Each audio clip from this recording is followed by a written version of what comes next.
ng mga nagbabagang balita. Lalaki pinagsasaksak patay sa Bulacan, Camarines Sur. Poste ng kuryente sa Bulacan, Camarines Sur nagliyab. At tulay na nagkukonekta sa Pamplona at Gainsa, Camarines Sur napapakinabangan na.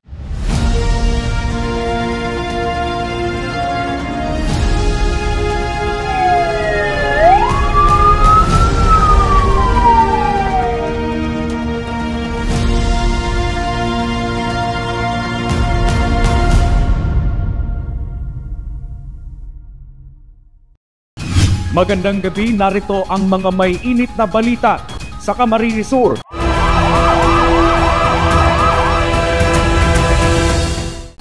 Wala nang buhay nang matagpuan ng isang lalaki sa gilid ng kalsada sa Bulacan, Camarines Sur.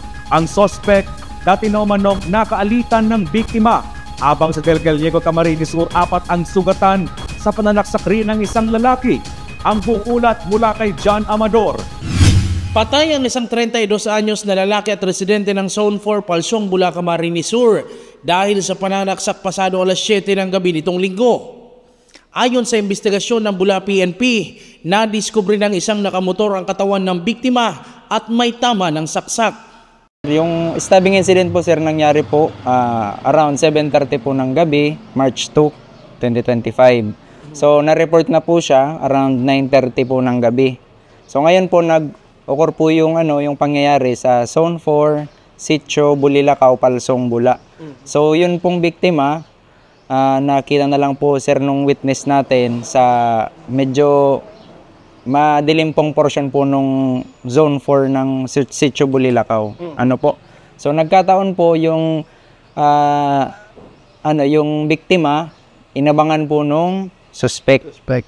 So ngayon po yung witness po natin napadaan po dun sa portion na yon kasi isa po siyang farmer. Ngayon, naka-motorcycle po siya. So, naabutan niya pa po yung biktima natin na conscious pa man. So nakakasalita pa.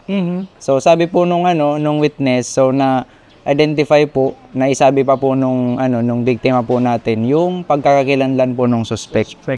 Sinubukang kausapin ng CSN ang suspect na si Marlon Tormes. Nasa kustodiya ito ng Bula Municipal Police Station at nakatala ang sampahan ng kasong murder ngayong araw. 4 naman ang sugatan sa pag-aamok ng isang lalaki sa barangay Kumaday-Kaday, Del Gallego, Camarines Sur nitong linggo. Ayon sa mga otoridad, naglalakad umano ang suspect na may dalang kutsilyo at sinita ito ng 4 na biktima. Ngunit bigla na lamang nitong inundayan ng saksak ang mga biktima. Kinilala ang suspect na si Bonifacio Maglente Arpon, 39 na taong gulang residente ng Sitio Spillway, Barangay Binahaan, Pagbilao, Quezon. Sugatan naman ang mga biktimang sina Pastor Buates, 46 na taong gulang, Barangay Kagawad, Michael Marshall, 50 taong gulang, Chip Tanod, Ferdinand Estremera, 50 taong gulang at si Jeffrey Mariano, 31 taong gulang, isang negosyante. Pawang mga residente ng Kumaday-Kaday, Del Gallego, Camarines Sur. So ito pong 4 na ito nag-responde doon sa nasabing insidente kung saan yung isang concerned citizen ay humingi ng tulong dahil nakita itong suspect na si Bonifacio Maglente na naglalakad doon sa kalsada dito sa Rolando Andaya Highway at may daladalang kutsilyo. So nung nag-responde po itong ating mga biktima, isang barangay Kagawad at Tanod, pati po isang sari-sari store owner nga po, ay sila po ay sinaksak nitong suspect. Ngunit nag-responde rin po agad ang ating mga kapulisan at nadakip nga po itong suspetsado at isinakay ito sa ambulansya. So, nung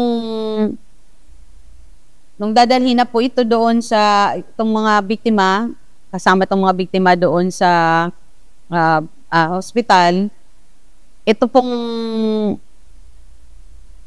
suspect na on board pa rin po doon sa ambulansya dahil meron din po itong mga tama. Allegedly, bago dumating ang mga pulis para suppress itong sa tuyang suspect, nabugbog po ito ng ilang mga kalalakihan dahil nanlalaban pa rin po ito. So, kasama po itong nadala doon dadalhin sana sa ospital. Pero tumalon po itong suspect na ito. Binasag niya yung window ng ambulansya at lumukso po ito doon sa ambulansya. Ngunit nakuha ulit dito ng mga kapulsan. O nadakip at ngayon po ay after na may paggamot siya, ay ngayon ay nakasalukuyang nakakulong po sa Del Gallego Municipal Police Station. Nagtamo ng mga tama sa braso, tiyan at dibdib ang mga biktima na agad namang dinala sa ospital. Samantala, panawagan na lamang ni Altesa na tumawag ng pulis para sa mga ganitong klase ng sitwasyon. Kinakailangan po talagang unahin nila na tumawag ng pulis. Kasi po, ang lahat ng mga ganito, pag mga armado yung mga suspetsado, kinakailangan ng mga law enforcement na trained talaga para sa ganitong mga klaseng sitwasyon. So makikita natin, Ma'am Bito, na ang nagresponde ay nasaktan pa. Sa halip na matulungan nila na yung suspetsado mapakalma. Mas lalo pa itong nagwala. At yun na nga, nasugatan din po sila. Ang multiple physical injuries. Pero kung naging mas serious ito, halimbawa po kasi depende po kasi yan sa healing period ng kanilang mga natamong sugat. Sa ngayon, kasalukuyang nakakulong na sa Del Gallego Municipal Police Station ang suspect at nahaharap sa kasong multiple physical injury. Jan Amador, CSN. Sinalakay ng mga operatiba ng PIDEA Catanduanes at Kamsur kasama ang Drug Enforcement Group Special Operation Unit Region 5 ang isang drug den sa Zone 6 Canada Street, Concepcion, Pequeña, Naga City kahapon. Inabutan sa lugar ang 3 suspect na nasa kustodiya na ng mga otoridad. Isa dito ay 50 anyos sa drug den maintainer umano. Nakuha sa kanila ang 17 piraso ng sachet ng hinihinalang shabu na abot sa 12 gramo na may halagang 45,000 pesos. Nakuha rin ang ilang mga drug paraphernalia. Ayon sa PIDEA Camarines Sur, mula Enero hanggang Marso ngayong taon, umaabot na sa 18 drug personality ang naaresto na nagresult sa pagkakakumpiska ng abot sa 4.1 million pesos ng iligal na droga. Patuloy din daw ang ginagawang monitoring ng mga otoridad sa mga individual pangsangkot sa pagtutulak at paggamit ng pinagbabawal na gamot. Nalansag natin na naman yung isang drug den at nakapag-aresto tayo ng 3 katao at nakapagkumpiska na naman tayo ng 17 sachet of shabu na ito ay may timbang na more or less 12 grams at nagkakahalaga ng 45,000 pesos. Nagsimula ito doon sa impormasyon na pinabot sa atin at ito na may agad nating binalidate. Tama naman po yung impormasyon na parating na itong mga personalidad nito is engaged sa illegal drug activities. Kung kaya't minonitor natin ito at kahapon nga nakakuha tayo ng tsansa na makapag-set ng transaction sa kanila. Kung saan po is nakapagsagawa tayo ng bypass operation at nung pagsalakay natin is naaktuhan natin itong 3 katao na gumagamit ng illegal na droga doon sa bahay na yun. Base po doon sa ating record, mula January up until the present, nakapag-aresto na po tayo ng 18 personalities in the anti-drug operation at nakapagsagawa na tayo ng 6 na anti-drug operation, including po yung kahapon. At nakapagkumpiska na po tayo ng more or less 613 grams of shabu. At ito po ay nagkakahalaga ng 4.1 million pesos ang market value.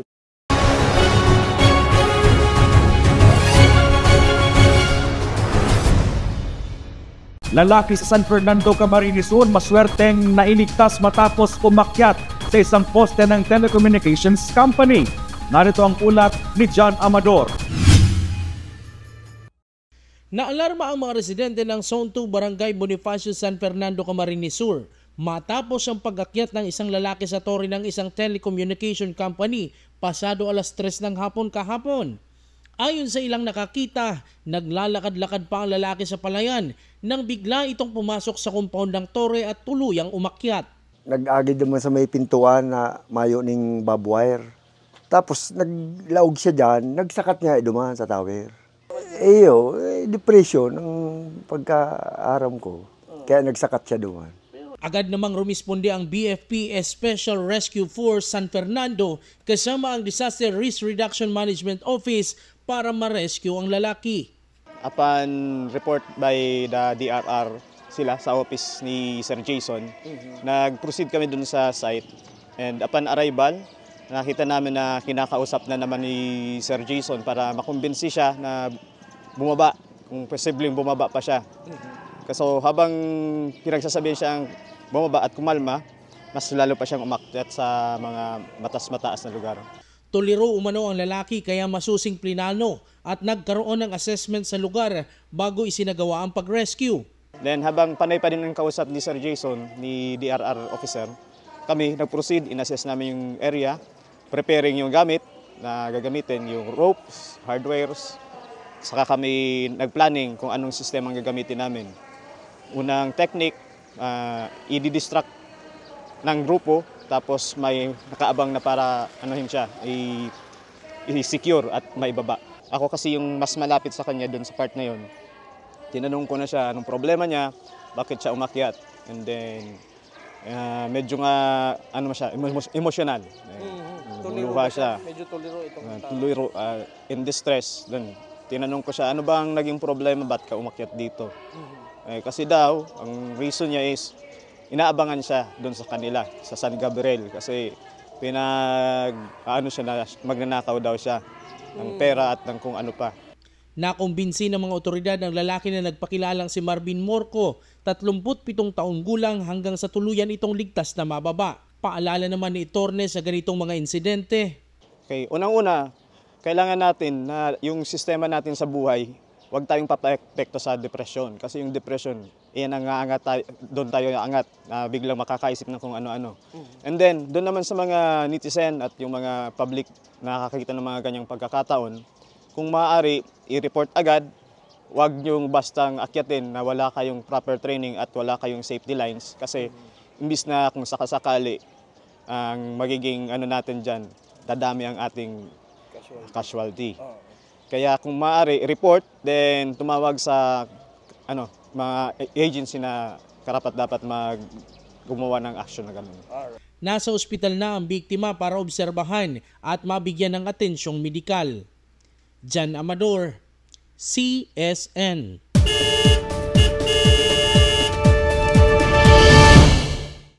Matapos ang halos 2 linggong aumento sa mga produktong petrolyo, may good news ang mga oil company sa mga motorista dahil sa 80 centavos per liter hanggang pisong rollback sa mga produktong petrolyo. 80 centavos hanggang 1 peso and 40 centavos per liter ang bawas presyo sa diesel at kerosene habang 90 centavos per liter naman ang rollback sa gasolina. Ang pagbagsak ng demand sa langis ay ibang bansang dahilan ng tapyas presyo sa mga produktong petrolyo ngayong linggo. Ayon sa Department of Energy, nitong Pebrero umaabot na sa 4 pesos and 75 centavos per liter ang itinaas sa gasolina at diesel habang 2 pesos and 90 centavos per liter naman sa kerosene. Sa ika-4 na araw ng Fire Prevention Month, maswerte hindi na kumalat pa sa mga kabahayan ang sumiklab na sunog sa poste ng kuryente sa Bulacan, Camarines Sur. Narito ang ulat ni John Amador. Sa ika-4 na araw ng Fire Prevention Month, nasubok ang pagiging maagap ng mga residente sa Zone 2, Palsong, Bulacan, Camarines Sur. Nagliyab kasi ang poste ng kuryente sa kanilang lugar. Pasado alas 12 kaninang tanghali. Malaki ang apoy at may mga pumuputok pa na kable ng kuryente. Subagot pa yung kuryente, nilagay din nila ang poste, may kanalyo na talaga. Kaya tulos lang ko ng 5 extinguisher. Si WhatsApp ko gusto tapos ko si 5 extinguisher. Kaso lang, naubos. Parang yan, itong mga pagkatay, last na daan, naglang na pa sa Biguaman mga fire extinguisher. Meron pong tumawag sa akong isang babae na may nasusunog na daw po yung poste. Kinuha po namin yung fire extinguisher sa dalawang tindahan para apulahin yung offshore. Malakas po abutin na yung taas yung transformer. Nagpapasalamat din ang opisyal sa barangay sa naging tugon ng mga residente at naiwasan ang paglaki ng sunog. Ako naman pagpapasalamat sa inyo na maski para kayo tiglulos nito sa mga extinguisher. Naapektuhan ang ilang linya ng kuryente sa lugar at hinihinala nila na sa black box ng mga internet provider ang pinagmulan ng sunog. Jan Amador, CSN. Lokal na pamahalaan ng Libmanan Camarines Sur nakiisa sa selebrasyon ng Fire Prevention Month. Mataas na grass fire incidents noong 2024 naitala. Narito ang ulat ni Emmy Banbing. Nakiisa ang bayan ng Libmanan Camarines Sur sa selebrasyon ng Fire Prevention Month na may temang sa pag-iwas sa sunog, hindi ka nag-iisa, na may layuning patasin pa ang antas ng kaalaman ng publiko sa pag-iwas sa sunog. Nilukukan ng iba't ibang ahensya ng LGU Libmanan kabilang na ang barangay official at NGO. Ayon kay Senior Inspector Henry Bungkadin, dapat maging maingat sa paggamit ng LPG at huwag maging pabaya. Dahil pag naumpisan po yan ng kahit isa, maliit lang na sunog, talagang malaki yan. In 5 minutes time, talagang malaki. Just like what had happened dito sa Sipukot. So maging reminder yan sa atin. And this month of March is a powerful reminders to the public na dapat mag-ingat talaga tayo kasi ang hirap na magkaroon ng sunog. Talagang tunaw, pati pangarap. Dagdag pa ni Bungkadin, tumaas ang fire incident sa Libmanan dahil sa grass fire noong nakaraang taon. Pinaalalahanan nito ang mga residente na magdobli ingat, lalo na sa pagsisiga ngayong unti-unti nang nararamdaman ang mainit na panahon. The Bureau of Fire Protection is very much talagang porsigido na magkakaroon tayo ng zero fire incident talaga. With our programs dito sa Bureau of Fire Protection, lalong-lalo na ng planligtas na pamayanan. And we are very fortunately dito sa Libmanan because we are truly supported by the local government unit of Libmanan. Sa mensahe na ipinaabot ng alkalde ng Libmanan na si Mayor Jess Camara, malaki ang suporta ng lokal na pamahalaan ng Libmanan sa Fire Prevention Month. Nakula po ang suporta sa lokal na gobyerno sa Bureau of Fire Protection, sa mga local government na kapareho po kan barangays sa pagkampanya po kung paano may ibitaran po ang mga kalamidad na sharing po kang kasalo. Kaya iyo po ni ang aldaw na ipiglolon sorta, paabuton po ang summer, tag-init, na ang tao maging aware, mapagirumdom po kan mga aktibidades, mga gawi na pwede sa po maibitaran na kasulo na sharing po sa nangyayari sa mga ibang padwaan. Eli Balbin, CSN. Halos 1,000 kabataan mula sa iba't ibang bayan sa Camarines Sur nakiisa sa paglulunsad ng Kabataan kontra Kriminalidad o KKK. Ang buong ulat iatid ni Alea Andalis. Kabataan kontra Kriminalidad inulunsad sa Camarines Sur. Higit sa 1,000 mga kabataan mula sa iba't ibang lugar sa Camarines Sur ang dumalo sa paglulunsad ng Kabataan kontra Kriminalidad o KKK na ginawa sa Cafuerte Camsur Sports Complex. Ang Kabataan kontra Kriminalidad ay isa sa mga programa ng PNP Bicol na layuning maiiwas ang kabataan sa anumang ilegal na gawain na makakasira sa kanilang buhay at kinabukasan. Bisita mismo sa launching ng KKK si PNP Bicol Regional Director Andre Dizon. Binigyang diin nito ang kahalagahan ng kabataan sa law enforcement initiatives at papel nito sa crime prevention and solution. Nagkaroon din ng youth forum ang mga kabataan at kapulisan ng PNP Bicol. Nais kong pasalamatan ang provincial government ng Camarines Sur sa pagbigay sa atin ng ating gobernador na si Governor Luigi Villafuerte nitong venue, pati po yung ating pantawid gutom galing po sa kanya. Palakpakan po natin ang ating mahal na gobernador. Naniniwala rin to na ang crime prevention ay isa sa shared responsibility kung saan malaki ang papel ng mga kabataan sa pagpapanatili ng ligtas na pamayanan. Sa ilalim ng KKK, magiging katuwang ng mga kabataan ang PNP sa pagsasagawa ng mga community-based activities, workshops sa mga kapwa nito kabataan. Aleha Andalis, CSN. Maraming residente sa bayan ng Milaor, Camarines Sur ang sinamantalaan malinis na mainom na tubig ng pinakabagong proyekto ng provincial government ng Camarines Sur na potable water on wheels. Iba pa ito sa water lorries ng probinsya kung saan gumagamit ang potable water on wheels ng teknolohiya kung tawagin na atmospheric water generator o air-to-water machine. Ina-extract nito ang moisture mula sa hangin na nakapag-produce ng malinis na inuming tubig. Tuloy-tuloy ang pag-ikot ng potable water on wheels na ito sa iba't ibang lugar sa probinsya upang makapaghatid ng malinis na mainom na tubig sa komunidad.